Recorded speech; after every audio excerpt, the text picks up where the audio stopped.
You're tuning into Black and White Sports on YouTube. The no-holds-barred truth on sports. The main event starts now. Well, guys, the NBA Finals are over with, and Nikola Jokic and the Denver Nuggets have won their first NBA title.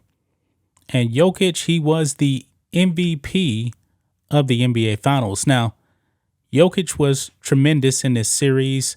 It was a 4-1 win. Probably actually should have been a sweep.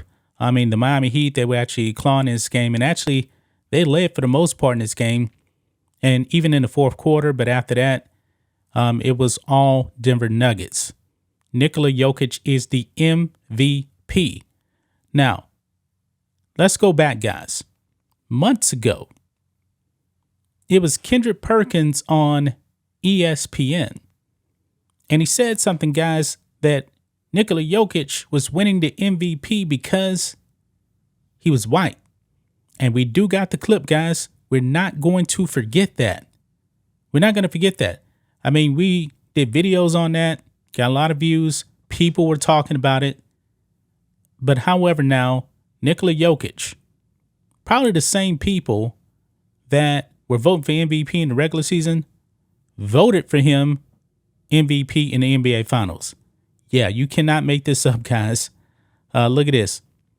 NBA Finals, Nikola Jokic, Nuggets survive Heat to secure franchise's first NBA title. And Game 5, the final score was 94-89. Jokic had 28 points, 16 rebounds, and 4 assists. He was tremendous. Now, let's look at what Kendrick Perkins had to say. Actually, you know what? Let's go to another clip first. This is what Kendrick Perkins actually had to say initially about Jokic winning MVP, or potentially winning MVP, because the final vote total wasn't out yet, and actually the regular season was still going on. And we do know that Joel Embiid actually won the MVP, and a lot of people saying, hey, Jokic should have won that thing. So in case you guys forget what he said, this is what he said. Let's roll it. And damn it, I'm here, so it's appropriate for first take. So let me get us in outside of our comfort zone a little bit when we talk about the MVP conversation. Is it Uchi Wally or is it one Mike? That's what Jay-Z said.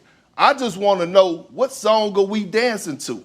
Because I'm walking up into the club, I got my J's on. I didn't know it was a dress code to put on church shoes. So when I say that, Stephen A., when I come on here every single time and I ask, what is the criteria for the MVP and how the goalposts move, I'm asking these questions for a reason. And so when I look at JJ and I hear him talk, because he's so big in analytics and he's a historian when it comes down to diving in deep and going back into history and talking about the evolution of the game, why didn't he never bring up this in particular subject? When it comes down to guys winning MVP since 1990, it's only 3 guys that won the MVP that wasn't top 10 in scoring. Do you know who those 3 guys were? Who are they? Steve Nash, Jokic, and Dirk Nowitzki. Now, Dirk Nowitzki. what do those guys have in common? I'll let it sit there and marinate. You think about it. Now, here's the thing when it comes down to they all are white. And he calculatedly stopped in 1990 because Magic Johnson was winning MVPs before that, and Magic Johnson is black. MVP conversation. And why I say the goalpost move is because it was during the time in 2006 when Steve Nash won his second MVP, when he had a roster full, didn't have the best record in the league, and Kobe Bryant was averaging 31. And if you go and look at that 2006 roster that Kobe was playing with, which they finished number 7 in the Western Conference, which I don't understand how he did that with that team he had. No disrespect to those players, but it is what it is. How was he not winning it? Yeah, because he wasn't winning games. That's the reason why. And also, I believe that year they lost to Phoenix in the first round of the playoffs, if I'm not mistaken. Yeah. So want you guys to remember that right there. Now, this was like a week ago. because I guess Nikola Jokic, they got to the NBA Finals, and now he's kind of changing his tune a little bit here. But we're not going to forget that the goalpost has changed now when it comes to Jokic. Now, this is what Kendrick Perkins said on Pat McAfee's show like a week ago. Let's play this.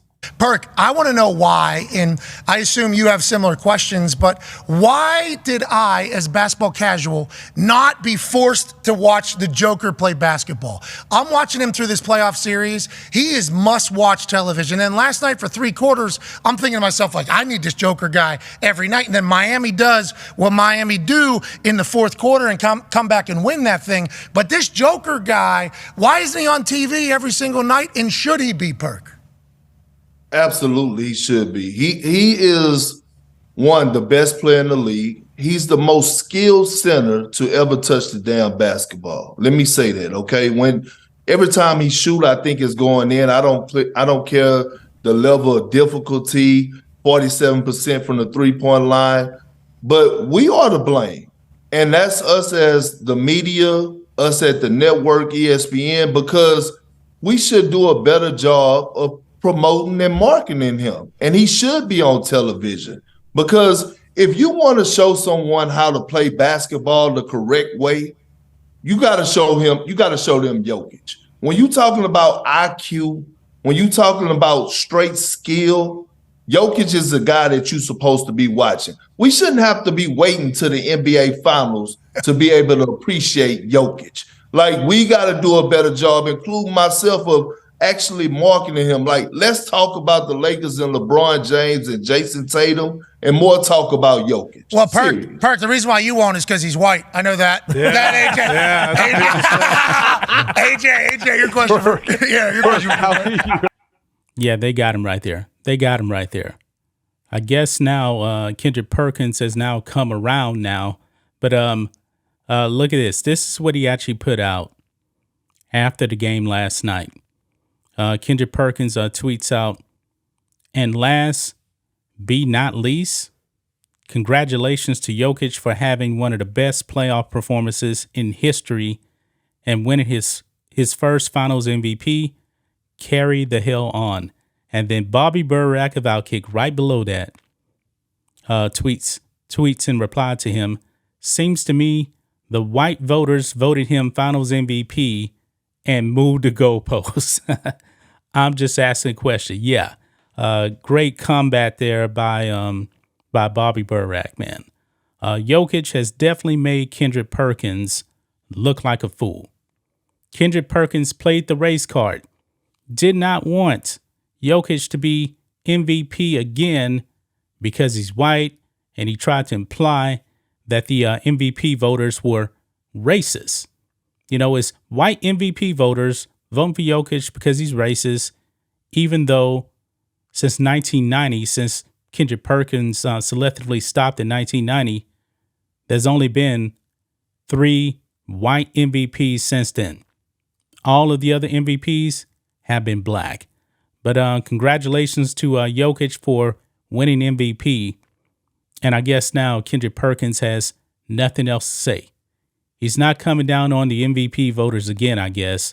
Boy, that was a bad take that aged very, very badly for Kendrick Perkins. That's just my thoughts on this. What do you guys think of this? Black and white sports fans, let us know what you think about all this in the comments. Make sure to subscribe to the channel, and we will catch you next time. Thanks for watching the show. Be sure to like, comment, and subscribe. Be sure to tune in next time on Black and White Sports.